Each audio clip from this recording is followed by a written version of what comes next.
Bienvenue à toutes et à tous sur TV5 Monde, ravi de vous retrouver ici. On va quitter malheureusement et temporairement finalement les temples d'Agrigente en Sicile pour nous diriger tout de même vers l'Europe et parler de ces prévisions de ce lundi 2 novembre. Concrètement, la situation bouge peu finalement. On a toujours un puissant anticyclone centré sur l'Europe centrale qui irradie Paris jusqu'à Bucarest en passant par Prague et Berlin. De beau temps généralement mais aussi d'une relative douceur. Attention, on a aussi des perturbations qui contournent ce champ de haute pression, notamment vers la péninsule ibérique, de fortes pluies attendues à Madrid, mais c'est le cas aussi de Valence, jusqu'à 70 mm de pluie en moins de 24 heures. Et puis on a une dépression qui circule toujours sur l'extrême sud de l'Italie et qui embête toujours justement la Sicile dont on parlait. Voici la météo vers les États-Unis. Vous avez parlé d'une perturbation qui s'est scindée finalement en deux. Une partie reste coincée entre Montréal et Québec sous forme de champ nuageux, une deuxième entre Washington et Atlanta. Aussi, on avait un système perturbé entre Vancouver et Portland qui redescend vers la Californie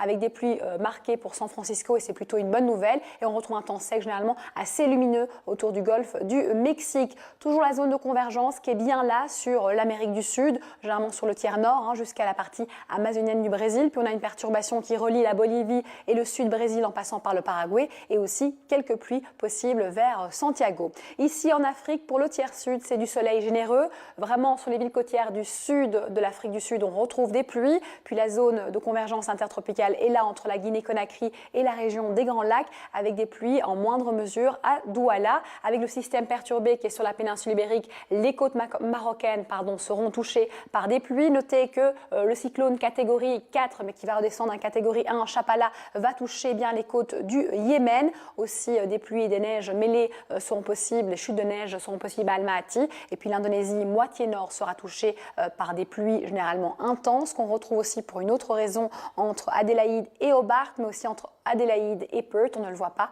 on a une poche pluvieuse. Sinon, il fera encore beau vers la Nouvelle-Calédonie, vers Port Vila aussi, où il fait 30 degrés. On remonte assèchement de la masse d'air ici en Chine, et puis l'influence d'une perturbation vers le Japon, avec de fortes pluies entre Osaka et Tokyo. On termine par ces magnifiques images de ces centaines de grues blanches qui migrent de l'extrême nord de la Chine vers le nord-est, c'est-à-dire vers une zone où il fait un peu meilleur à l'approche de cet hiver. Merci pour tout, bonne suite de programmes sur TV5.